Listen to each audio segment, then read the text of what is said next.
بسم اللہ الرحمن الرحیم۔ السلام علیکم ورحمۃ اللہ وبرکاتہ۔ بسم اللہ الرحمن الرحیم۔ الحمد للہ رب العالمین والصلاة والسلام علی اشرف الانبیاء والمرسلین وعلی آلہ وصحبہ اجمعین ومن تبع احسان الی یوم الدین، اما بعد، قال اللہ تعالی فی القرآن المجید والفرقان الحمید، فاعوذ باللہ من الشیطان الرجیم، بسم اللہ الرحمن الرحیم۔ سبحان الذي اسرى بعبده ليلا من المسجد الحرام الى المسجد الاقصى الذي باركنا حوله لنريه من آیاتنا انه هو السمیع البصیر۔ سورہ بنی اسرائیل، جس کو سورہ اسراء بھی کہا جاتا ہے، اللہ رب العالمین نے اس آیت کی ابتدا میں، شروعات میں، پیارے نبی صلی اللہ علیہ وسلم کو جو معجزات عطا کیے گئے تھے، ان معجزات میں سے ایک معجزہ معراج کا سفر، اس کا تذکرہ اللہ رب العالمین کر رہا ہے۔ اللہ تعالیٰ فرماتا ہے، پاک ہے وہ اللہ جس نے اپنے بندے کو رات ہی رات میں مسجد حرام سے مسجد اقصی لے گیا، جس کے آس پاس میں اللہ نے بہت ساری برکتیں رکھی ہیں تاکہ اپنے بندے کو اپنی نشانیاں دکھائیں۔ انہ هو السمیع البصیر، بے شک اللہ رب العالمین سننے والا اور دیکھنے والا ہے۔ معراج کا سفر یقیناً دنیا کا سب سے تیز ترین سفر، جس کا ہم تصور کر نہیں سکتے، سوچ نہیں سکتے۔ پیارے نبی صلی اللہ علیہ وسلم کو یہ اعزاز اللہ رب العالمین نے عطا کیا دنیا میں ہی۔ اگر آپ اس کے پس منظر پر غور کریں گے، یہ اعزاز، یہ انعام، یہ معراج جیسا تحفہ جو پیارے نبی صلی اللہ علیہ وسلم کو عطا کیا گیا، کس پس منظر میں عطا کیا گیا؟ یہ میرے اور آپ کے لیے عبرت ہے، نصیحت ہے۔ جب اللہ تعالیٰ کسی بندے کو آزماتا ہے، امتحان لیتا ہے، آزمائش پر آزمائش، امتحان پر امتحان، یاد رکھیے یہ دنیا آزمائش کی جگہ ہے، ضرور اللہ تعالیٰ آزما کر رہے گا، امتحان لے کر رہے گا۔ اور یہ یقینی بات ہے، اللہ رب العالمین آزمائش کے بعد اللہ تعالیٰ بندے کو راحت بھی دیتا ہے، سکون بھی دیتا ہے، انعامات سے بھی نوازتا ہے۔ یہی معاملہ پیارے نبی صلی اللہ علیہ وسلم کے ساتھ تھا۔ اللہ رب العالمین نے پیارے نبی صلی اللہ علیہ وسلم کو نبی بنایا۔ نبوت کا جب 7واں سال آیا، کس قدر تکالیف ہوئے، پریشانیاں ہوئے، غور کر دیکھو کہ پورا مکہ پورے نبی صلی اللہ علیہ وسلم کے مخالف بن گئے، مخالفت کی انتہا کر دیے، کہنے لگے کہ ہم نبی صلی اللہ علیہ وسلم کے خاندان والوں سے بائیکاٹ کرتے ہیں۔ اللہ کے نبی صلی اللہ علیہ وسلم کے ساتھ بائیکاٹ کیا گیا، صحابہ کے ساتھ بائیکاٹ کیا گیا، یہ کہا گیا کہ کوئی ان سے تعلق نہیں رکھے گا، کوئی ان سے خریدے گا نہیں، کوئی ان سے بیچے گا نہیں، کوئی ان کے گھر نہیں جائے گا، ان کو اپنے گھر نہیں بلائے گا، کوئی رشتہ ان سے کوئی قائم نہیں رکھے گا۔ ایسے حالات میں پیارے نبی صلی اللہ علیہ وسلم کے خاندان والوں نے نبی صلی اللہ علیہ وسلم کا ساتھ دیا، بنی ہاشم، بنی عبد المطلب نے اللہ کے نبی صلی اللہ علیہ وسلم کا ساتھ دیا۔ پیارے نبی صلی اللہ علیہ وسلم کے چہیتے چچا ابو طالب، اگرچہ کہ وہ مسلمان نہیں ہوئے تھے، نبی صلی اللہ علیہ وسلم کا قدم قدم پر اللہ کے نبی صلی اللہ علیہ وسلم کا ساتھ دیے۔ تو اس بائیکاٹ کے وقت انہوں نے اللہ کے نبی صلی اللہ علیہ وسلم، صحابہ رضی اللہ عنہم اجمعین اور اپنے خاندان والوں کو لے کر ایک گھاٹی تھی جس کا نام شعیب ابی طالب تھا، وہاں پر لے کر چلے گئے۔ 3 سال مسلسل وہاں رہے۔ کیا تکالیف، کتنے مصائب، کتنے مشکلات تھے، انسان تصور کر نہیں سکتا کیسے تکالیف تھے۔ غور کر دیکھیے، صحابہ خود کہتے ہیں بھوک سے ہم تلملاتے تھے، بھوک کی تڑپ اس قدر تھی، ہمارے گھر کی عورتیں، بچے بھوک سے اس قدر روتے کہ مکے کے وادیوں میں ان کی آوازیں گونجا کرتی تھی۔ مکے والے دیکھتے، خوش ہوتے، کھانے کے لیے کچھ نہ تھا، چمڑے مل جاتے، چمڑے کھا لیتے تھے۔ حد تو یہ تھی کہ بھوک کی شدت اس قدر کہ پتے مل جاتے تو پتے کھا جاتے۔ صحابی رسول کہتے ہیں کہ جب ہم قضائے حاجت کے لیے جاتے تو ہمارا فصلہ جانوروں کے فصلے کی طرح ہوتا۔ اللہ اکبر، کیا حالاتیں تھیں۔ اللہ کے نبی صلی اللہ علیہ وسلم کے خاطر تمام صحابہ نے، نبی صلی اللہ علیہ وسلم کے خاندان والوں نے تکالیف برداشت کیے۔ جب نبوت کا 10واں سال آیا، اللہ رب العالمین کی مدد آئی، راحت آئی. یہ صحیفہ جو ان لوگوں نے خانہ کعبۃ اللہ پر لگا دیا تھا بائیکاٹ کی شکل میں، اللہ رب العالمین نے اس کو ختم کیا. انہی میں سے کچھ لوگوں کے دلوں میں اللہ نے رحم ڈالا اور ان لوگوں نے یہ بائیکاٹ کیا، اور اللہ کی جانب سے یہ بھی مدد آئی کہ دیمک نے اسے کھا لیا. اس کے بعد یہ بائیکاٹ ختم ہوا. اللہ کے نبی صلی اللہ علیہ وسلم باہر نکلے، صحابہ باہر نکلے، کچھ راحت کی زندگی ملی. کچھ ہی مہینے گزرنے کے تھے، اللہ کے نبی صلی اللہ علیہ وسلم کے سب سے چہیتے چچا، جنہوں نے آپ کا ہر دم ساتھ دیا، اگرچہ کہ وہ مسلمان نہیں تھے، نبی صلی اللہ علیہ وسلم کے ساتھ ہمیشہ رہا کرتے تھے، اور تمام مشرکین مکہ ان کی عزت کیا کرتے تھے، کیونکہ وہ مکے کے سردار تھے. ابو طالب، ان کی وفات ہو گئی. وفات ہوئی. پیارے نبی صلی اللہ علیہ وسلم کو وفات سے زیادہ چاچا کی ہدایت پر نہ آنے پر غم تھا. اس قدر غم تھا کہ چچا اسلام قبول نہیں کیے، کلمے کا اقرار نہیں کیے، بار بار کہتے رہے آپ ایک مرتبہ کلمہ طیب پڑھ لیے، میں اللہ کے حق میں اللہ سے سفارش کروں گا، آپ کے حق میں لڑوں گا، جھگڑوں گا اللہ سے. لیکن اللہ رب العالمین کا اصول ہے، قانون ہے، انک لا تہدی من احببت. اے نبی، آپ جسے چاہتے ہیں ہدایت نہیں دے سکتے، ہدایت دینے کا کام اللہ کے ہاتھوں ہیں. اللہ نے یہ اصول بھی بتا دیا. غم تھا، رنج تھا. کچھ مہینے گزرے، 6 مہینے یا 3 مہینے گزرنے تھے. اللہ کے نبی صلی اللہ علیہ وسلم کی اہلیہ ام المؤمنین خدیجۃ الکبریٰ رضی اللہ تعالی عنہ وفات ہو گئی. وہ وقت تھا جو ہر لمحہ پیارے نبی صلی اللہ علیہ وسلم کا ساتھ دیا کرتی تھی، اپنا مال، اپنا سب کچھ پیارے نبی صلی اللہ علیہ وسلم کے لیے قربان. حضرت خدیجہ رضی اللہ تعالی عنہا، ان کا ایک مکے میں رسوخ تھا، ایک رتبہ تھا. مکے کے لوگ ان کی عزت کیا کرتے تھے، کیونکہ مکے کی مالدار خاتون میں ان کا شمار تھا. جو لوگ ان دونوں کے احترام سے اپنے آپ کو روکے رکھتے تھے کہ اگر ہم محمد کو تکلیف دیں گے تو ان دونوں کو تکلیف ہوگی، اس لیے وہ رک جایا کرتے تھے، نبی صلی اللہ علیہ وسلم کو ستایا نہیں کرتے تھے. جب یہ دونوں کا انتقال ہو گیا، وہ لوگ کھل کر آ گئے، تکلیف دینے میں بالکل ظاہر ہو گئے، اور بے انتہا نبی صلی اللہ علیہ وسلم کو تکلیف دینے لگے. یہاں تکلیف، اللہ کے نبی صلی اللہ علیہ وسلم کہتے ہیں تکلیف کی انتہا اس قدر، تاریخ کی کتابوں میں اس سال کو، نبوت کے 10ویں سال کو عام الحزن کہا جاتا، غم کا سال، مصائب مشکلات کا سال تھا. پیارے نبی صلی اللہ علیہ وسلم اتنے رنجیدہ تھے، پیارے نبی صلی اللہ علیہ وسلم غمزدہ تھے کہ یہاں ایک جانب مشرکین مکہ تکلیف پر تکلیف دے جا رہے ہیں، اسلام قبول نہیں کر رہے ہیں. نبی صلی اللہ علیہ وسلم نے سوچا کہ لوگ اسلام قبول نہیں کرے تو کیا ہے، میں دوسری جگہ جاؤں گا، وہاں کے لوگوں کو اسلام کی دعوت دوں گا. اللہ کے نبی صلی اللہ علیہ وسلم یہ ارادہ کرتے ہوئے اپنے ساتھ اپنے غلام زید بن حارثہ رضی اللہ تعالی عنہ کو لے کر نکلے. طائف کی طرف طائف گئے. یہ سوچ رہے تھے کہ وہاں کے لوگ آپ کا استقبال کریں گے، اسلام کی دعوت کو سمجھیں گے، اسلام کے معنی کو سمجھیں گے، اسلام میں داخل ہو جائیں گے. اللہ کے نبی صلی اللہ علیہ وسلم جا کر بڑے بڑے سرداروں سے پہلے ملتے ہیں، کہتے ہیں کہ میں اللہ کا نبی ہوں، اللہ کی جانب سے وحی میری جانب آتی ہے. لوگوں نے استہزاء اڑایا، اللہ کے نبی صلی اللہ علیہ وسلم کی دعوت کو رد ہی نہیں کیا، بلکہ نبی صلی اللہ علیہ وسلم کو اوباشوں کے، غنڈوں کے حوالے کر دیے گئے. اللہ کے نبی صلی اللہ علیہ وسلم کو اس قدر تکلیف دی گئی کہ نبی صلی اللہ علیہ وسلم پر پتھروں کی بارش ہوئی. نبی صلی اللہ علیہ وسلم کے ساتھ ساتھ کیا کیا نہیں کیا گیا. آپ سوچ کر دیکھو پیارے نبی صلی اللہ علیہ وسلم طائف کے سفر کے متعلق کیا کہتے ہیں. تصور کر کے دیکھیے، اللہ کے نبی صلی اللہ علیہ وسلم جنگ احد میں ہیں. جنگ احد کا معاملہ دیکھیے، اللہ کے نبی صلی اللہ علیہ وسلم پر دشمن نے حملہ کیا، خون سے لہو لہان ہو گئے پیارے نبی صلی اللہ علیہ وسلم، دندان مبارک شہید ہو گئے، نبی صلی اللہ علیہ وسلم کے دانت شہید ہو گئے، جسم سے خون بہہ رہا ہے، پیشانی زخمی، اور نبی صلی اللہ علیہ وسلم کا رخسار زخمی ہے، خون سے لہو لہان ہے پیارے نبی صلی اللہ علیہ وسلم. ایسے وقت میں اتنی تکالیف، اتنی مصیبتیں تھیں جنگ احد میں. تو اس وقت مائی عائشہ صدیقہ رضی اللہ تعالی عنہ وہ جنگ کو یاد کرتے ہوئے کہتی ہیں، اللہ کے نبی صلی اللہ علیہ وسلم جنگ احد میں کیا کیا نہیں ہوا آپ کے ساتھ. کیا جنگ احد سے بھی زیادہ کوئی مشقت والا دن آپ پر گزرا، کوئی تکلیف کا دن آپ پر گزرا؟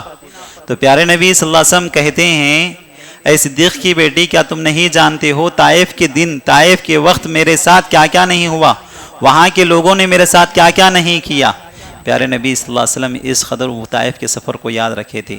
10 دن نبی صلی اللہ علیہ وسلم وہاں تھے، خون سے لہو لہان کیا گیا، پیارے نبی صلی اللہ علیہ وسلم کو زخمی کیا گیا، جوتے اللہ کے نبی صلی اللہ علیہ وسلم کے خون سے لبریز ہو گئے تھے. بھر گئے تھے، یہ عالم تھا۔ فرشتے اتر پڑے آسمان سے، نبی صلی اللہ علیہ وسلم کی حالات پر فرشتے اتر پڑے، کہنے لگے اللہ کے نبی صلی اللہ علیہ وسلم ایک اشارہ کیجئے، ہم اس طائف کے لوگوں کو چکی کی طرح پیس دیں گے۔ اللہ کے نبی صلی اللہ علیہ وسلم نے کہا کہ یہ لوگ ایمان نہ لائے تو کیا ہے، ان کی آنے والی نسلیں ایمان لائے گی۔ اللہ اکبر۔ اللہ کے نبی صلی اللہ علیہ وسلم نے رحمت للعالمین تھے، رحم کرنے والے تھے اللہ کے نبی صلی اللہ علیہ وسلم، معاف کر دیا اللہ کے نبی صلی اللہ علیہ وسلم۔ کچھ آگے بڑھے، طائف کے لوگ ان سے مایوس تھے، آگے بڑھے، وہاں پہ عداس سے ملاقات ہوئی۔ ایک شخص پیارے نبی صلی اللہ علیہ وسلم ٹیک لگائے ہوئے بیٹھے ہوئے تھے، عتبہ شیبہ کا باغ تھا، ان لوگوں نے اپنے غلام کو بھیجا، جاؤ ایک آدمی پریشان حال ہے، اسے کچھ پانی کھجور دے آؤ۔ وہ آ کر پیارے نبی صلی اللہ علیہ وسلم کے سامنے پیش کرتا ہے۔ اللہ کے نبی صلی اللہ علیہ وسلم نے بسم اللہ کہا تو تعجب کیا، وہ عداس نے کہا یہ جملہ، یہ سنٹنس کوئی یہاں کے لوگ نہیں کہتے ہیں، آپ کو یہ جملہ کیسے معلوم ہے؟ پیارے نبی صلی اللہ علیہ وسلم نے اس سے سوال کیا کہ تم کہاں کے رہنے والے ہو؟ عداس نے کہا میں نینوا کا رہنے والا ہوں۔ پیارے نبی صلی اللہ علیہ وسلم نے کہا یہ وہی بستی ہے جہاں پر یونس کو اللہ نے نبی بنا کر بھیجا۔ عداس پریشان ہو گیا، پوچھنے لگا آپ یونس علیہ السلام کو کیسے پہچانتے ہیں؟ پیارے نبی صلی اللہ علیہ وسلم نے کہا وہ میرے بھائی ہیں، وہ بھی نبی تھے، میں بھی نبی ہوں۔ تو اللہ کے نبی صلی اللہ علیہ وسلم کی پیشانی کو بوسہ دینے لگے عداس، اور فوراً اسلام قبول کیے۔ بہرحال اللہ کے نبی صلی اللہ علیہ وسلم پر بڑی مشقت والا سفر تھا۔ کچھ آگے بڑھے، اللہ کے نبی صلی اللہ علیہ وسلم مکے میں آنے کی انٹری نہیں تھی پیارے نبی صلی اللہ علیہ وسلم کو، اللہ نے راہیں کھولا کہ مکے میں کسی طریقے سے مطعم بن عدی کے ذریعے اللہ کے نبی صلی اللہ علیہ وسلم مکے میں داخل ہوئے۔ 3 مشقتیں تھیں دیکھیں زندگی کی، یہ اگر آپ غور کر کر دیکھیں گے، مصیبتوں پر مصیبت جو کہا جاتا ہے، پہلی مصیبت شعب ابی طالب، 3 سال مسلسل کیا حالات تھی۔ اس کے بعد عام الحزن، پیارے نبی صلی اللہ علیہ وسلم کے سب سے چہیتے چچا اور ام المؤمنین حضرت خدیجہ رضی اللہ تعالی عنہا کا انتقال، جس کو اللہ کے نبی صلی اللہ علیہ وسلم نے تاریخ میں عام الحزن قرار دیا۔ اور اس کے بعد مشقت والا سفر جہاں پر قوم نے آپ کے ساتھ، اللہ کے نبی صلی اللہ علیہ وسلم کے ساتھ ظلم کی انتہا کر دی، طائف کا سفر ہے۔ اللہ کے نبی صلی اللہ علیہ وسلم کا دل رنجیدہ تھا، غم زدہ تھا۔ اسی وقت اللہ رب العالمین نے پیارے نبی صلی اللہ علیہ وسلم کو سب سے بڑا اعزاز دیا اپنی قربت کا، جو معراج جیسا سفر تھا۔ معراج جیسا سفر تھا، یہ باعث عبرت ہے یہ سفر میرے اور آپ کے لیے، کہ اگر ہماری زندگی میں مشکلات آتے ہیں، مصائب آتے ہیں، پریشانیوں پر پریشانیاں آتے ہیں، امتحان پر امتحان آتے ہیں، در حقیقت یہ اللہ کی جانب سے امتحان ہے۔ آنے والی زندگی راحت والی زندگی ہوگی، سکون والی زندگی ہوگی، اطمینان والی زندگی ہے، یہ یقینی بات ہے۔ اللہ نے پیارے نبی صلی اللہ علیہ وسلم کو یہ آزمائشیں دینے کے بعد اتنی قربت عطا کی کہ کسی نبی کو یہ قربت عطا نہیں کی گئی، کسی شخص کو یہ قربت عطا نہیں کی گئی۔ پیارے نبی صلی اللہ علیہ وسلم دنیا میں ہیں، اللہ رب العالمین سے ہم کلام ہوئے، کئی انعامات سے اللہ رب العالمین نے نوازا۔ سفر کی آغاز ہوتا ہے پیارے نبی صلی اللہ علیہ وسلم مسجد حرام میں حتیم میں بیٹھے ہوئے تھے، اللہ کی عبادت کر رہے تھے۔ اسی وقت جبریل امین آئے، پیارے نبی صلی اللہ علیہ وسلم کے سینے کو شق کیا گیا، پھاڑا گیا، نبی صلی اللہ علیہ وسلم کے دل کو دھویا گیا زمزم کے پانی سے، اور دو اللہ کے نبی صلی اللہ علیہ وسلم کے سامنے جو پیالہ تھا وہ جنت سے لایا ہوا تھا، جو ایمان سے بھرا ہوا، حکمت سے بھرا ہوا تھا۔ پیارے نبی صلی اللہ علیہ وسلم کو یہ شق صدر زندگی میں 2 مرتبہ عطا کیا گیا، یہ بھی اعزاز ہے کہ کسی کو اللہ رب العالمین نے یہ اعزاز سے نہیں نوازا۔ اللہ کے نبی صلی اللہ علیہ وسلم کے دل کو دھو کر دل میں جو گندگی تھی نکالی گئی۔ ہر انسان کے دل میں ایک قطرہ ہوتا ہے، ایک نقطہ ہوتا ہے جو شیطان کی جانب سے ہوتا ہے، وہ جب کبھی انسان گناہ کرتا ہے دل کا وہ قطرہ بڑھنے لگتا ہے، اور حتیٰ کہ وہ دل کالا ہو جاتا ہے۔ لیکن نبی صلی اللہ علیہ وسلم کے دل کو ایسے پاک کر دیا گیا کہ وہ چیز کو ہٹا دیا گیا۔ اللہ کے نبی صلی اللہ علیہ وسلم کے شق صدر کا واقعہ پیش آیا۔ پھر اللہ کے نبی صلی اللہ علیہ وسلم کے پاس براق پیش کیا گیا۔ براق ایک ایسا جانور ہے جو اپنا ایک قدم اس جگہ پر رکھتا کہ جہاں پر اس کی نظر ہوتی، حد نظر جہاں پہ آخری نظر ہوتی وہاں اس کا پہلا پاؤں پڑتا۔ اتنا تیز و رفتاری کے ساتھ یہ براق کا سفر پیارے نبی صلی اللہ علیہ وسلم کے ساتھ طے ہوا۔ عموماً یہ بھی براق کے تعلق سے ہمارے پاس بھی عقیدے ہیں، گندے عقائد ہے۔ عام طور پر گھر میں تصاویر لگائے جاتے ہیں براق کے، یہ بالکل غلط ہے۔ وائٹ تصاویر لگاتے ہیں، سمجھتے ہیں کہ یہ براق ہے، ہرگز نہیں، اس کا تصور ہم کر ہی نہیں سکتے۔ ایسا سفر تھا یہ براق، جیسے ایسا جانور تھا جس کی ایک قدم وہاں پہ پڑتا تھا جس کی وہ نظر پڑتی تھی۔ اتنی تیز و رفتاری کے ساتھ براق کے ساتھ سفر ہوا۔ پہلے اللہ کے نبی صلی اللہ علیہ وسلم کو بیت المقدس لے جایا گیا، مسجد اقصی جسے ہم کہتے ہیں۔ وہاں اللہ کے نبی صلی اللہ علیہ وسلم کو یہ اعزاز عطا کیا گیا کہ آپ تمام انبیاء علیہ السلام کی امامت عطا کیے۔ اللہ کے نبی صلی اللہ علیہ وسلم نے امامت کی، تمام انبیاء علیہ السلام نے اللہ کے نبی صلی اللہ علیہ وسلم کے پیچھے نماز پڑھتے ہیں۔ پھر اللہ کے نبی صلی اللہ علیہ وسلم وہاں سے آسمان کی طرف سیر کرتے ہیں۔ جبریل امین اللہ کے نبی صلی اللہ علیہ وسلم کے ساتھ تھے۔ مکے سے بیت المقدس کا سفر اس زمانے میں 40 دن کا سفر تھا، لیکن نبی صلی اللہ علیہ وسلم کی یہ سفر کے تعلق سے میں آخری میں بتاؤں کتنی تیزی کے ساتھ اللہ کے نبی صلی اللہ علیہ وسلم واپس پلٹ کر آئے۔ مکے سے جب یہاں سے گئے، پھر پورا آسمان کی طرف سے، پھر آسمان کا سیر کرنے کے بعد اللہ سے ہم کلام ہونے کے بعد کتنی تیزی کے ساتھ اللہ کے نبی صلی اللہ علیہ وسلم واپس آئے، میں آخری میں بتاتا ہوں۔ یہ سفر کا آغاز، یہ سفر میں اللہ کے نبی صلی اللہ علیہ وسلم کے ساتھ جبریل امین تھے۔ ہر آسمان پر اللہ کے نبی صلی اللہ علیہ وسلم نے مختلف انبیاء سے ملاقات کی۔ پہلے آسمان پر آدم علیہ السلام، جنہوں نے استقبال کرتے ہوئے پیارے نبی صلی اللہ علیہ وسلم کو ابن کا ورڈ استعمال کیا کہ آپ بیٹے ہیں، مرحباً بی ابن صالح و ابن صالح، کہ خوش آمدید ہو پیارے بیٹے اور پیارے نبی۔ اللہ کے نبی صلی اللہ علیہ وسلم سے مخاطب ہوئے۔ عیسیٰ علیہ السلام، یحییٰ علیہ السلام دوسرے آسمان پر، یوسف علیہ السلام تیسرے آسمان پر، اور چوتھے آسمان پر ادریس علیہ السلام، ہارون علیہ السلام پانچویں آسمان پر، موسیٰ علیہ السلام چھٹویں آسمان پر۔ تہ دل سے اللہ کے نبی صلی اللہ علیہ وسلم کا استقبال ہوا۔ مرحباً بی اخی صالح و ابن صالح۔ ابراہیم علیہ السلام ساتویں آسمان پر اللہ کے نبی صلی اللہ علیہ وسلم کا ابن سے استقبال کرتے ہیں کہ مرحباً بی ابن صالح، کہ اے بیٹے جو نیک ہیں، صالح ہیں، آپ کے لیے خوش آمدید ہو۔ ابن صالح جو پاک نبی ہیں، نیک نبی ہیں۔ اللہ کے نبی صلی اللہ علیہ وسلم کے تہ دل سے استقبال ہوا۔ پھر پیارے نبی صلی اللہ علیہ وسلم کو سدرۃ المنتہا لے جایا گیا۔ جبریل امین جب وہاں سدرۃ المنتہا پہنچے تو اللہ کے نبی صلی اللہ علیہ وسلم سے کہا، اے اللہ کے نبی آپ آگے بڑھیے، اس کے آگے مجھے اجازت نہیں کہ میں آپ کو آگے لے جاؤں۔ اللہ کے نبی صلی اللہ علیہ وسلم آگے بڑھے۔ وہاں پر سدرۃ المنتہا کے پاس اللہ کے نبی صلی اللہ علیہ وسلم کو 3 چیزیں پیش کی گئی، دودھ، شراب، شہد۔ تو اللہ کے نبی صلی اللہ علیہ وسلم نے دودھ کو اختیار کیا۔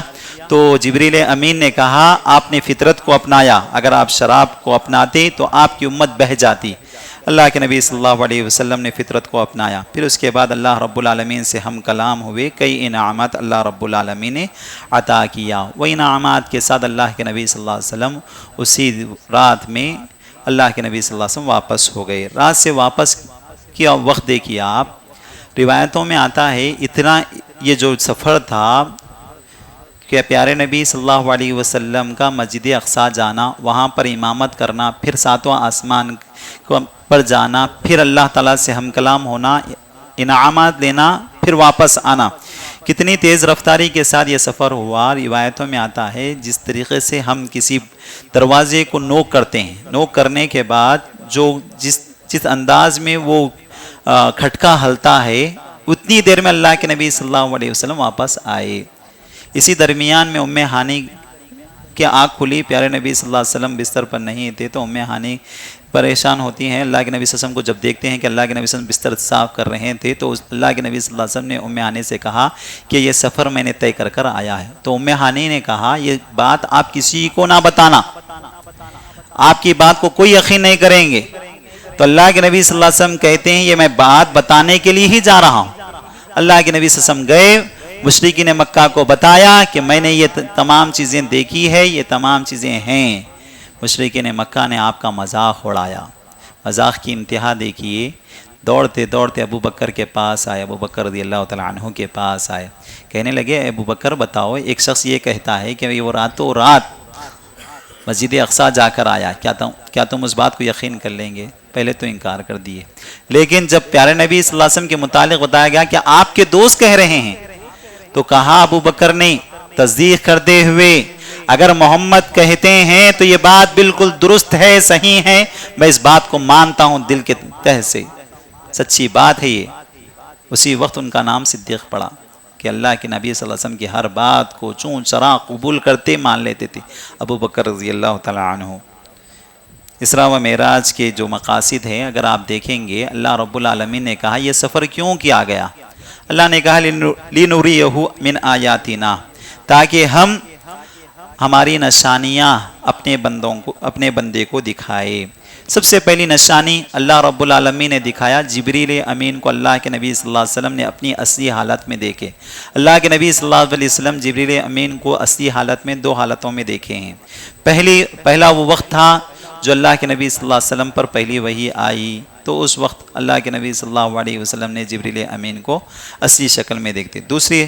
دوسرا وقت جب اللہ کے نبی صلی اللہ علیہ وسلم کو یہ معراج نصیب ہوا، اللہ کے نبی صلی اللہ علیہ وسلم نے کہا 600 پر ہے جبریل امین کو، اگر وہ ایک پر کو پھیلا دیں مشرق مغرب ڈوب جائے گا۔ اس قدر اللہ رب العالمین نے یہ نعمت سے نوازا۔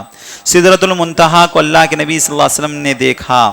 پیارے نبی صلی اللہ علیہ وسلم کہتے ہیں سدرۃ المنتہا کیا ہے؟ 7 آسمان کے اوپر عرش الہی کے نیچے بیری کا درخت ہے، بہت سارے برکات وہاں پر ہے، 4 نہریں وہاں سے بہتی ہیں، فرشتوں کے قلموں کی آہٹیں جو فرشتے تقدیر لکھتے ہیں، وہاں پر میں نے وہ آواز سنا ہے۔ سدرۃ المنتہا کو سدرۃ المنتہا اس لیے کہا جاتا ہے کیونکہ وہ آخری انتہا ہے، کسی کو اس کے آگے بڑھنے کی اجازت نہیں ہے، صرف اور صرف پیارے نبی صلی اللہ علیہ وسلم کو یہ اعزاز عطا کیا گیا۔ ایک اور نعمت جو اللہ رب العالمین نے پیارے نبی صلی اللہ علیہ وسلم کو دکھایا وہ بیت معمور ہے، خانہ کعبۃ اللہ کے بالکل اوپر، 7 آسمان کے اوپر اللہ کے نبی صلی اللہ علیہ وسلم نے ایک گھر دیکھا جو بیت معمور ہے، جو فرشتوں کا عبادت خانہ ہے۔ ایک وقت میں 70,000 فرشتے طواف کرتے ہیں اللہ کے لیے، تو زندگی میں انہیں پھر دوبارہ کبھی باری نہیں آتی۔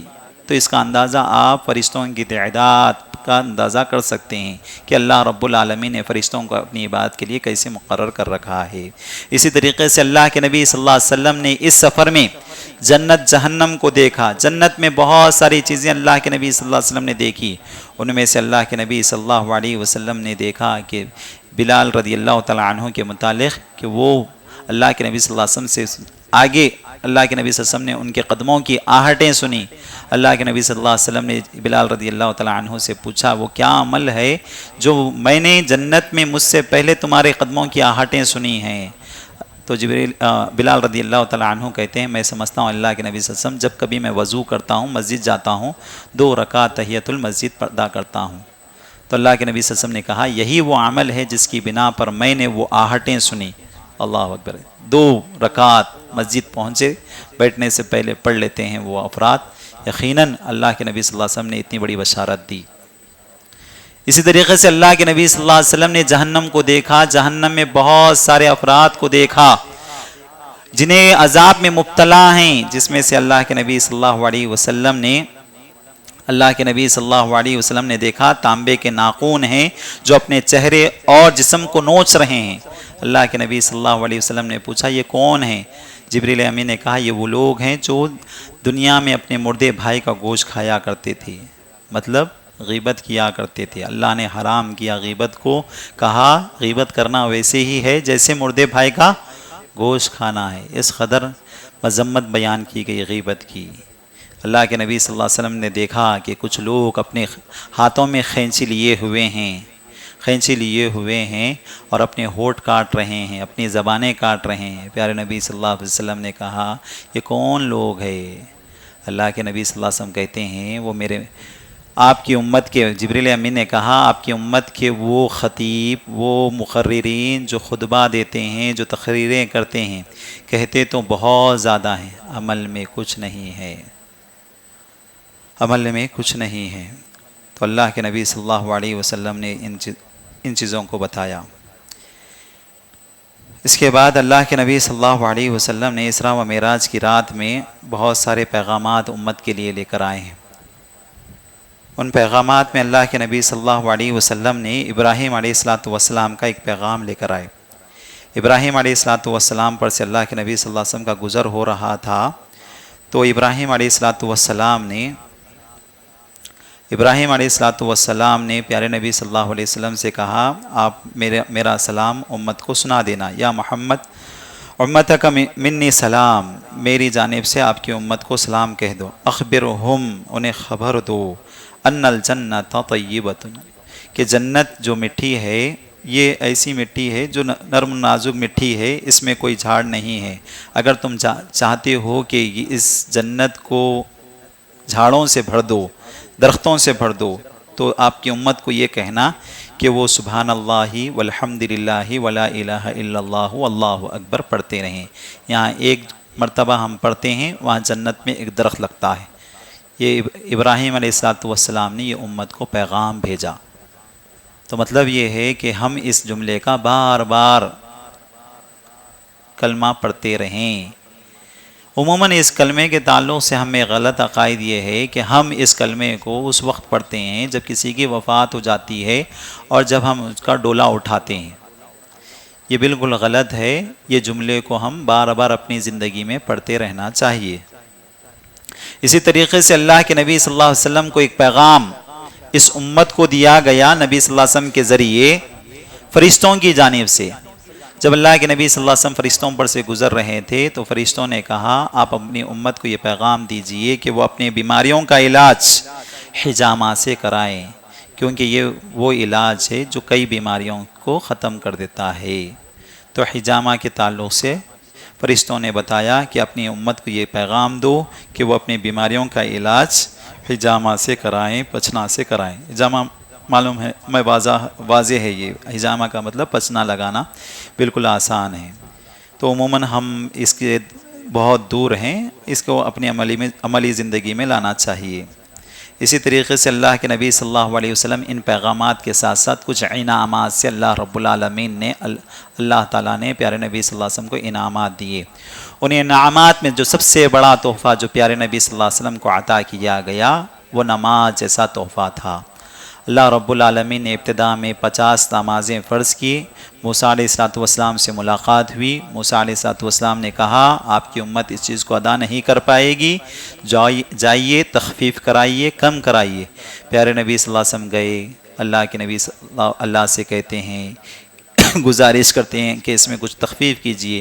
اللہ تعالیٰ نے 5 تخفیف کیا، ایسے مسلسل ہوتا رہا۔ آخری میں 5 نمازیں اللہ نے کہا کہ آپ کی امت پر 5 نمازیں فرض ہے۔ پھر اللہ تعالیٰ نے یہ بات کہی کہ یاد رکھو، جو کوئی یہ 5 نمازیں اپنی زندگی میں پڑھ لے گا، دن بھر میں پڑھ لے گا، تو اسے 50 نمازوں کا اسے ثواب مل جائے گا۔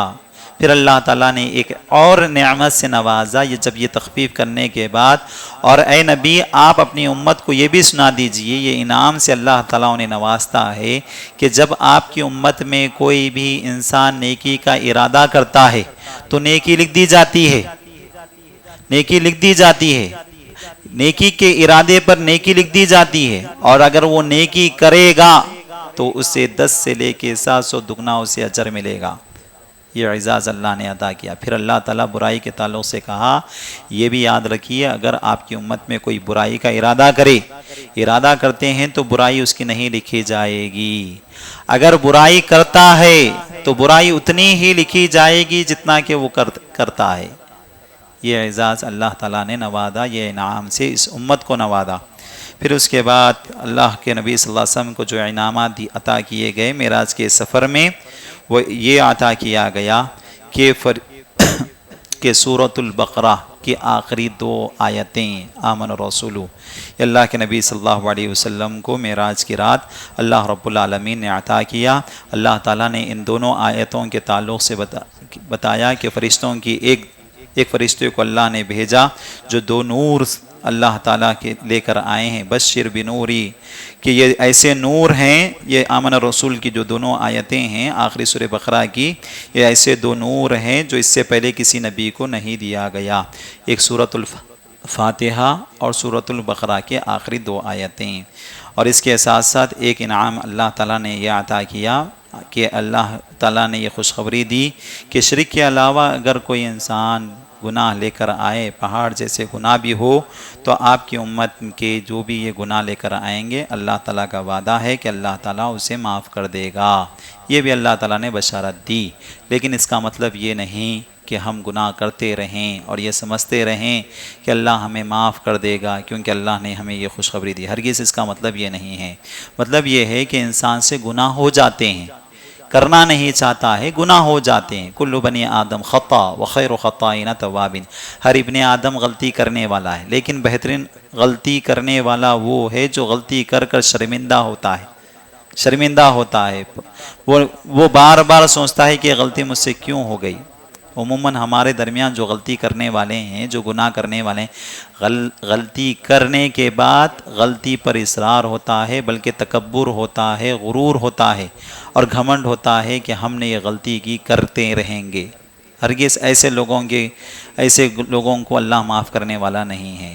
ہاں، غلطی ہو جاتی ہے، غلطی ہونے کے بعد انسان شرمندہ ہوتا ہے، بار بار اللہ سے گڑ گڑا کر توبہ کرتا ہے، معافی مانگتا ہے، ایسے گناہ اللہ رب العالمین معاف کرنے والا ہے۔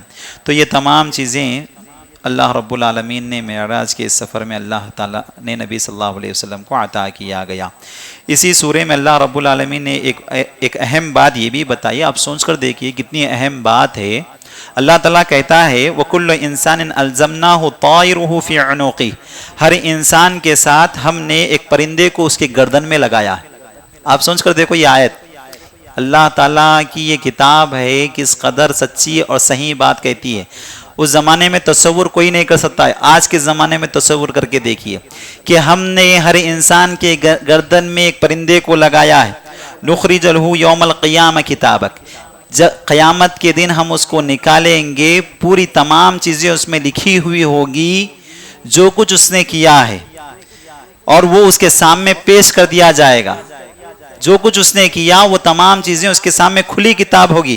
اللہ تعالیٰ کہے گا اسے اقرا کتابک، پڑھ، تیرا جو کچھ عمل ہے یہ یہاں ہے، کفا بنفسک اليوم علیک حسیبا، آج تیرے ساتھ سب حساب کتاب ہونے والا ہے، جو کچھ تو نے کیا۔ آپ سوچ کر دیکھیے وہ زمانے میں اللہ تعالیٰ یہ طائر کا لفظ یعنی پرندے کے علاوہ چیپ کا ورڈ استعمال کرتا۔ چیپ کا ورڈ استعمال عجیب و غریب دکھتا ان لوگوں کے پاس، لیکن وہ زمانے میں اللہ رب العالمین نے یہ بات بتایا کہ یہ ہر انسان کے ساتھ اللہ رب العالمین نے ایسا لکھ کر رکھ دیا، ایک چیز ایسی ہے جو کل قیامت کے دن پیش کی جائے گی۔ اور آج کے اس دور میں اس آیت کو سمجھنا بالکل آسان ہے، شاید کہ وہ زمانے میں سمجھنا مشکل تھا ہوگا، لیکن صحابہ کا ایمان تھا یہاں ہے تو ہے۔ لیکن آج کے اس دور میں دیکھو، اگر ہم کہیں گے کہ کسی کے ساتھ اگر چپ لگا دیا جائے، میموری کارڈ لگا دیا جائے، ہر چیز جو انسان کرتا ہے وہ تمام چیزیں نوٹ ہو جاتی ہے، لکھی جاتی ہے، پوری طریقے سے کور ہو جاتی ہے، تو آج کے اس دور میں سمجھنا بالکل آسان ہے۔ اللہ رب العالمین کی آیت بالکل وضاحت کے ساتھ بیان کر رہی ہے کہ جو کچھ بھی تم کر رہے ہو کل صاف طور پر دکھائی دے گا تمہیں۔ اللہ تعالیٰ بتا دے یہ عمل آپ نے کیا اور اس کی سزا آپ کے لیے یہ ہے، یہ اچھے عمل تم نے کیا، اس کا اجر و ثواب تمہارے لیے یہاں ہے۔ اس کے ساتھ ساتھ اللہ رب العالمین نے سورہ اسراء میں، سورہ بنی اسرائیل میں 30 سے زائد احکامات دیے۔ کچھ احکامات اس سے پہلے کی صورتوں میں گزر چکے ہیں، کچھ احکامات یہاں بتائے گئے ہیں۔ اللہ رب العالمین نے اس سورے میں بہت سارے احکامات، بہت سارے حکم دیے ہیں۔ ان میں سے سب سے پہلا حکم اللہ کی عبادت کرنا، وَقَضَىٰ رَبُّكَ أَلَّا تَعْبُدُوا إِلَّا إِيَّاهُ، اللہ کا فیصلہ ہے، اللہ نے تمہیں یہ حکم دے دیا ہے کہ اللہ ہی کی تمہیں عبادت کرنا ہے۔ دوسرا حقوق العباد میں سب سے پہلا حق اللہ تعالیٰ نے کہا والدین کا حق ہے، کیسے تمہیں رہنا ہے اللہ نے بتایا، اور یہ اللہ رب العالمین نے کہا کہ یہ اگر والدین کا حق ادا کرنا چاہتے ہو زندگی میں ٹول کر دیکھو یہ حق تم نے ادا کیا کہ نہیں۔ اللہ تعالیٰ کہتا ہے کہ وَبِالْوَالِدَيْنِ احسانا، کہ والدین کے ساتھ حسن سلوک کرو، ان کا خیال رکھو، حسن سلوک کرو، احسان کرو۔ احسان کا مطلب کیا ہوتا ہے؟ کوئی کسی نے ہم کو دیا، کچھ دیا، دینے کے بعد جب ہم انہیں لوٹانا چاہتے ہیں تو بدلے میں کیسا لوٹانا چاہیے؟ اگر مجھے کسی نے 100 روپے دیا اور میں ان کے ساتھ جب واپس کر رہا ہوں تو میں خوشی خوشی انہیں 200 روپے دے رہا ہوں، تو مطلب یہ احسان ہے۔ اللہ یہ ہماری جانب سے احسان ہے. یہی معاملہ والدین نے جو ہمارے ساتھ کیا ہے اس سے کئی زیادہ کرو. تم والدین کے ساتھ احسان کا معاملہ کرو.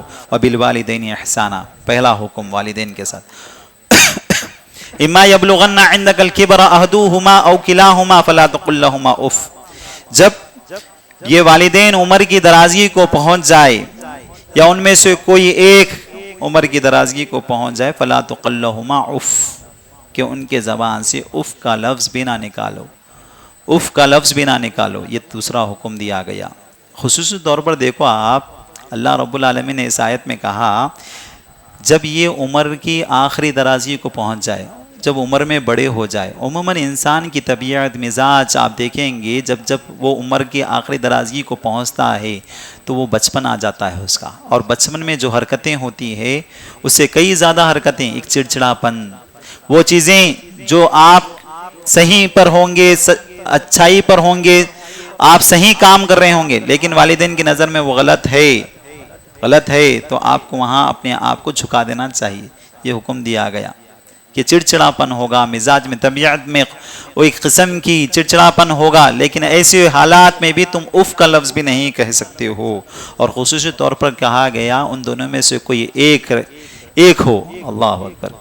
اگر میاں بیوی دونوں ایک ساتھ ہوئے، ایک آپ آپس میں اپنی حالتیں سنا کر رنج و غم کو دور کر لے سکتے ہیں.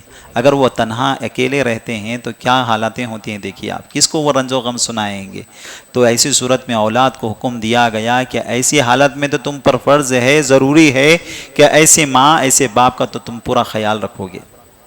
اس کے بعد اللہ تعالیٰ کہتا ہے فلا تقل لہما اف ولا تنہرہما، انہیں جھڑکی نہیں دینا ہے. وقل لہما قولا کریما، جب کبھی ان سے بات کریں گے میٹھی اچھی بات کریں گے، عزت کی بات کریں گے.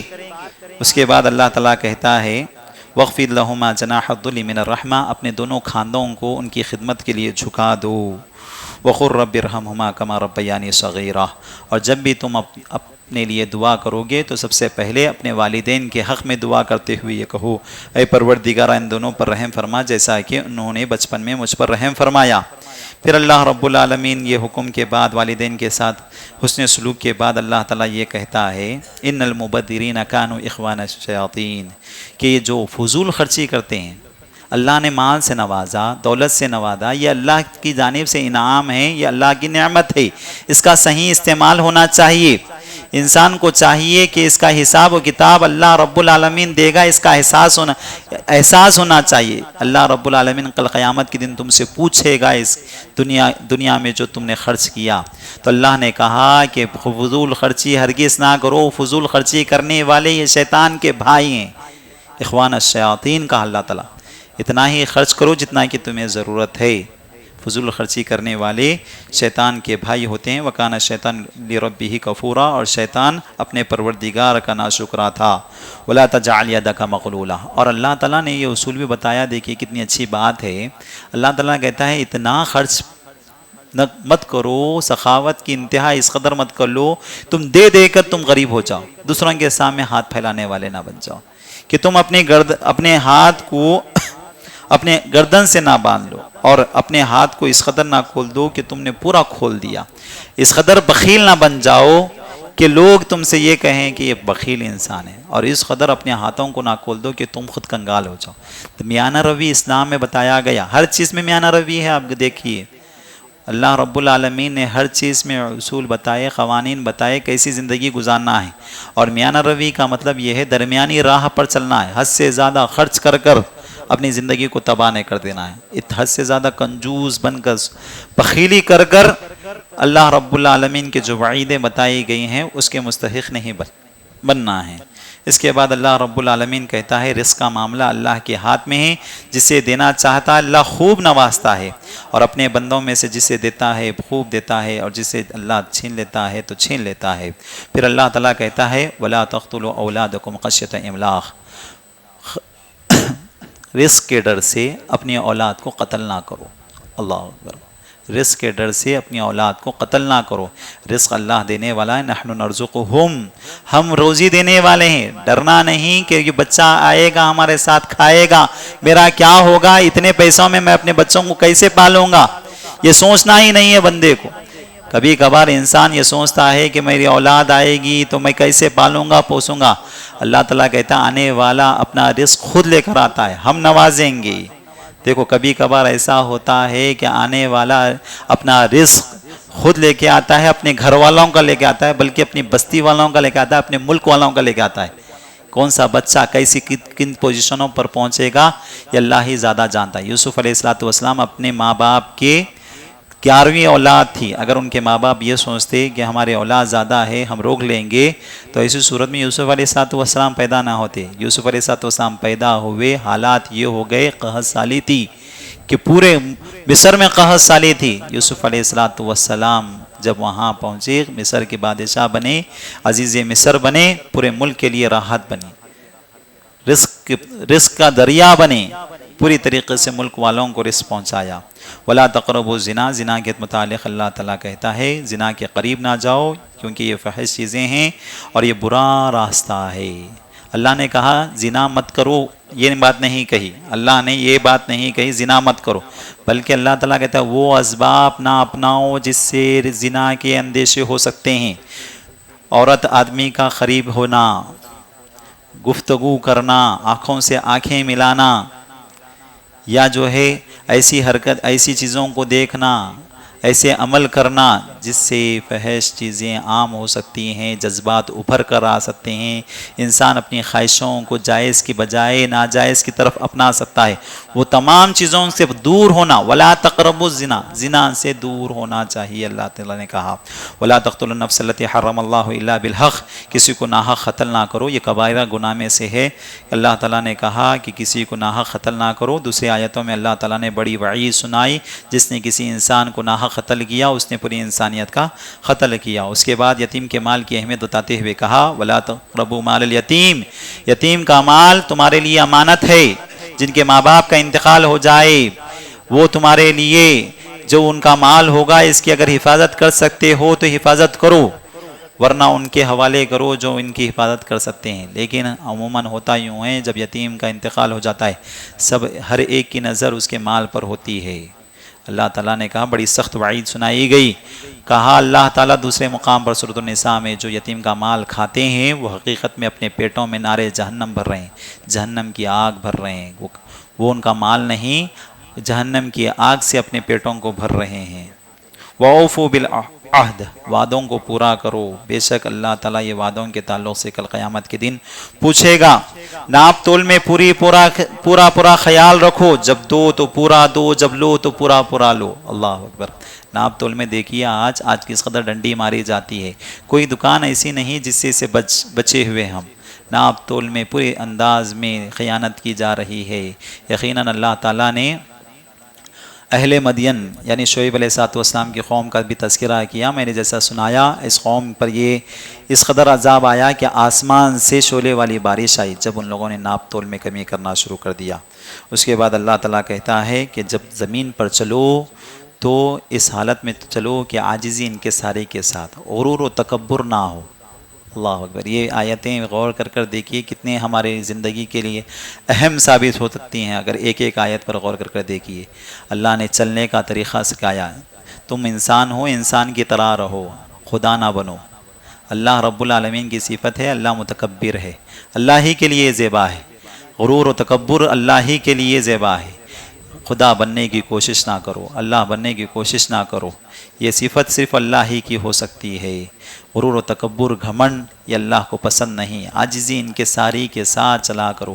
اسی لیے اللہ سے جب ہم دعائیں کرتے ہیں ان دعاؤں میں ایک دعا بتائی گئی, اے اللہ میری نظر میں مجھے, پرسوں بھائی دعا بتایا تھا میں آپ کو, ان دعاؤں میں ایک دعا, اے پروردگارا مجھے اپنی نظر میں چھوٹا بنا اور لوگوں کی نظر میں بڑا بنا.